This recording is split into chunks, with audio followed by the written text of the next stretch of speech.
Yeah, I'll react to that, sure. weedy. No way.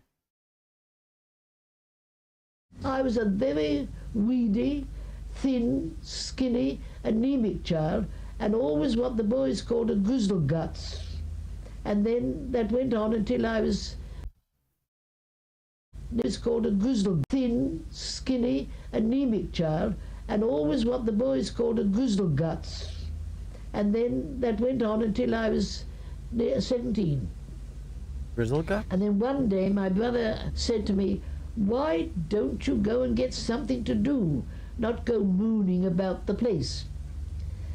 So I couldn't think of anything I could do, but he said he'd been down Victoria Street and he had looked in a great big shop window there, and there they had some sort of little machine, and some ladies were working this machine, and he understood they were called typewriters.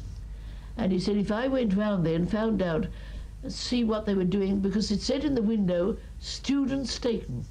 So I went round one morning, and this very nice owner interviewed me and said, what did I want to do? And I said I'd like to come and see, and if I could learn to do what she was doing, which was typing. And I'd only been there about 4 or 5 months, and she put me on the staff, and I received this big sum of 8 shillings a week. This is the typewriter I used to sit in the window with and type on, and the crowds outside used to be still looking, all waiting to see what I was doing. And after a time, some of the offices started having typewriters and engaging girls as their sort of clerks. A whole new world was opening up for women. Wait, how old are typewriters?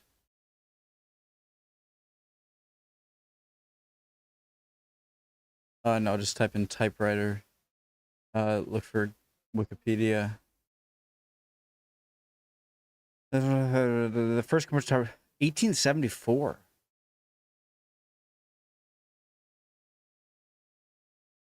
I want one. Okay, sorry. They're sort of clerks. A whole new world was opening up for women. But in the 1890s, many young Victorians were still living sheltered lives. Berta Ruck was at a girls' school in North Wales. The headmistress at the school had me up. She said, you are... Sorry, what was the school called? Sorry, Many guys. young Victorians were still living sheltered lives. Berta Ruck was at a Oh, that's her name. girls' school in North Wales. The headmistress at the school had me up. She said, you are an indolent and feckless girl. You are drawing in your exercise book when you ought to be concentrating on your work. Because, child, what are we put into this world for? And I looked at her and said, sometimes I don't think any of us know. And she looked at me, and in that moment there was contact between us. Strange. But she immediately became the headmistress and said, to prepare, dear, prepare for what we are going to do. And of course I didn't know what I was going to do. I went on being a feckless and indolent girl, and presently when I left school my father said, I don't know what we shall do with Berta. She wouldn't be any use, Berta wouldn't be any use at anything but drawing. She had better go somewhere where they talk about drawing all the time and are drawing, nothing but drawing. She'd better go to London. So I went. And she found lodgings. What does feckless mean? Lacking initiative or strength of character. And perdant? Was that the, Talk about anything but we shall do with presently when... Indolent.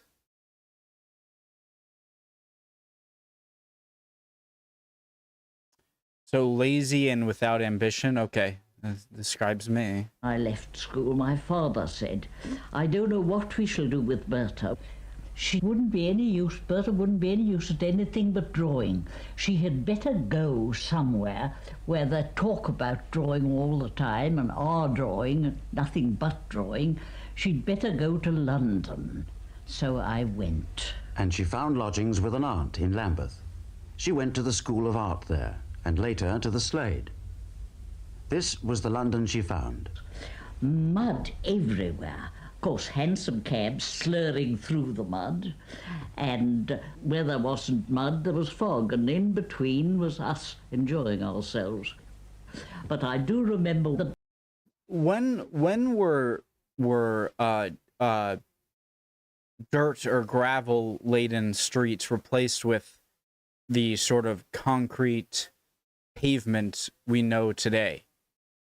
And why didn't they incorporate that in more, you know, Victorian era? Maybe because like horse poop? In between was us enjoying ourselves. But I do remember the buses of that time.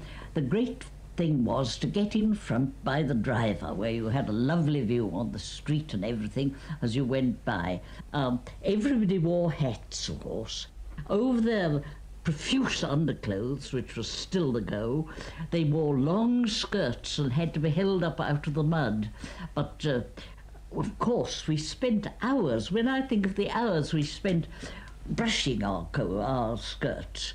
Of course, they had underneath a dreadful thing called, what was it? Corset? It was the braid under the skirt, which was sort of horsehair, and it was supposed to take up all the mud, but it didn't. We were very often mud to our knees spattered, and that had to be brushed off, of course, before we went out again. Hours we spent over that. There was, of course, that was a sort of time that nowadays is spent gaily in looking at the telly and all that sort of thing, but ours was spent in brushing our skirts and also in darning our stockings, because we had woolen stockings that were used to wear into holes, and those, of course, we had to darn. Hours we spent. And at 10 o'clock, by which time I was in bed and my guest... Oh, but before I forget, I don't want to interrupt her, so I'm going to go back. I always...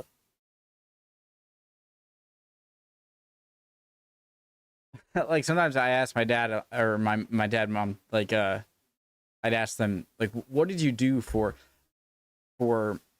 research papers in school before the internet?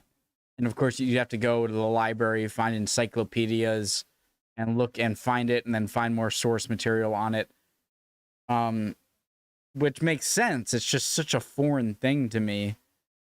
And what she says, just before there were, you know, humans being around for so long without much entertainment that we have today, with like before TV, before even radio. Well, radio can't preoccupy as much as TV. Books I won't count, because before TV, internet, radio, what do you... Afraid of sounding stupid. What do you do? I said it anyway. Yeah, I mean, you have to preoccupy yourself. Into holes, and those, of course, we had to darn. Hours we spent. And at 10 o'clock, by which time I was in bed and my gas was out, I used to hear, "Time, gentlemen, time, time, time now," and out would stream cockneys who had been enjoying themselves, you see, until 10 o'clock when they were outed, and they used to come along the gutter, some of them holding the others up, and singing songs which I embedded in my memory. Do you think I might dare to sing one of them now? One of them was called "She May Have Known Better Days When She Was in Her Prime." She may have known better days once upon a time, when by the roadside she fell. Oh, never possible, some poor old mother is waiting for her, who has known better days. You could get a pint. Say this all the time, I feel like. I say this all the time. It's important, though, so I don't care. TV, shut up. You see, shut up. Sorry, not you, the TV. I've looked many times and I find some stuff that I want to find the oldest accounts, the oldest examples of people on film with audio of them talking, of the oldest people at that time. So, like, as far back as you can go with video to someone who is old at the time of that oldest back in time video. Does that make sense? Because that's the oldest I can look and hear someone talk about a time that they experienced, obviously through their memories. And I'm so jealous. This is what I say all the time right here. I'm very jealous of people who have yet to exist, who are going to be born hundreds of years from now, who are going to have accounts from people's life experience in video who lived hundreds of years before them. Imagine you could hear Napoleon Bonaparte, or you go back to Julius Caesar, okay? Imagine if you could hear these people on video. Oh my God. It's going to be so crazy. I'm not going to be around, and no one, I assume, listening to this is going to be around the time I'm talking about. But just imagine being able to see centuries old historical figures, or just people that lived centuries ago, their account, and like you see them in color. It just brings them so much to life. You ever see those like World War I in color? And it's amazing seeing these people who lived 100 years ago. Well, imagine 5-6 times that. Better days. You could get a pint of porter for 3 halfpence. But if you had a glass of anything better, brandy or anything like that, that was a bit dearer. But I do remember that they used to say that they got quite a... The captions aren't even right. Better days. You could get a pint of porter for 3 halfpence. But if you had a glass of anything better, brandy or anything like that, that was a bit dearer. But I do remember that they used to say that they got... Can you guys tell me what she just said, if anyone can tell? Anything like that, that was a bit dearer. But I do remember that they used to say that they got quite a good glass of gin for 2.5 halfpenny. And then, as I said, there was a very great deal of poverty. 2.5? No doubt we did think, oh my God, this is awful. We didn't say so. We never protested. Of course, people worked in factories for about 2 shillings a day, if that. Of course, people all wore hats in the street. Of course, people called each other Miss and Mister until they were engaged. Of course, there was no such thing as anything but, of course. After saving up some of my 8 shillingses, I was able to have a bicycle. And then came the question about rational dress. Well, there was a woman who used to go round Bloomsbury, and she used to go in some very voluminous things, and they were called bloomers. But when our dress came in, we called it rational dress. And there's a photograph I can show you there of myself in the first rational dress. You had a flapping thing that wrapped round right down to your knees, and then when you went to go home, you took it off, and you folded it up and put it on the back of the bicycle and put your skirts on. Because it would never do for the neighbours to see you in what was called a very, very indecent dress. How times have changed. And I was going along one day, and a hansom cab driver looked down and he said, "Don't you want any children?" I was about 18. I don't know whether I replied to or not, but I can't remember. I expect I said something cheeky back. And then we used to do quite long drives.